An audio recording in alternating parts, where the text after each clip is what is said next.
Mabuhay! Nandito po kami ngayon sa crossing, sasakay kami pa Los Baños. Punta kami Dampalit. Let's go!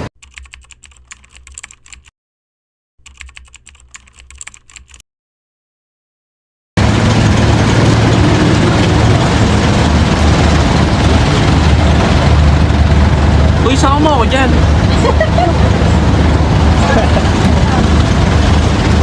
Pare, vlogger ka ba? Sabi naman yun. Itutok mo sa akin yung camera. Sa dulo ka mo. Diretahan namin yung G. Pwede ka sa dulo, tagaabot ng bayan.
Ba't na umakbang ha?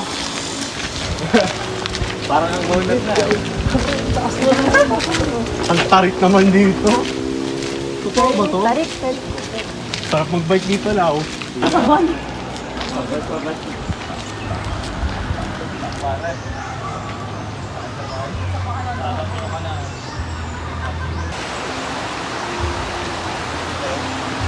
A few moments later.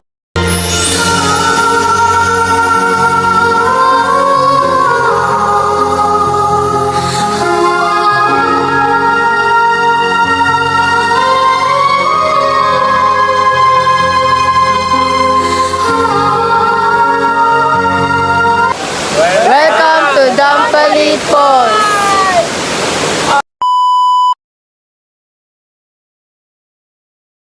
Mabuhay! I'm here to explain the quick information about Dampalit Falls. Dampalit Falls is a hidden gem located in Los Baños, Laguna, Philippines. This picturesque waterfalls is surrounded by lush greenery and offer a serene atmosphere, making it perfect for picnics and relaxation. The primary falls of Dampalit is quite high and stream down into a shallow basin, then continues to stream on a series of shorter drops into huge rocks.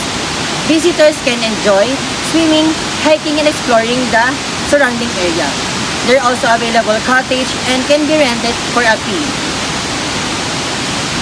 Also, entrance fee is 20 pesos, and the best time to visit the Dampalit is during rainy season, as waterfall is more impressive during this time. What to bring is bring comfortable hiking shoes, water, and snacks, as well as dry bags to keep your belongings safe.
Dampalit Falls is located in the heart of Los Baños, Laguna.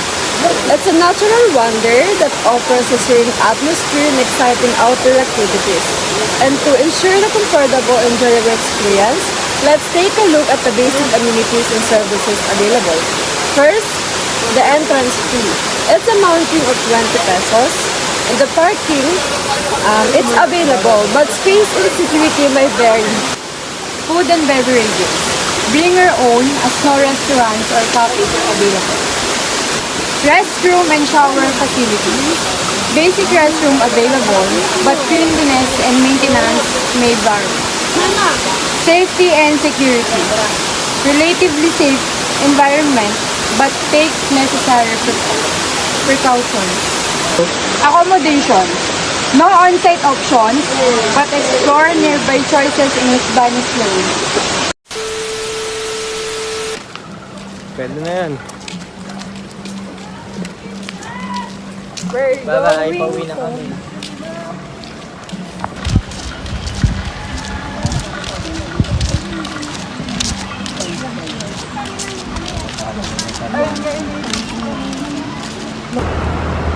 So that's the end of our vlog.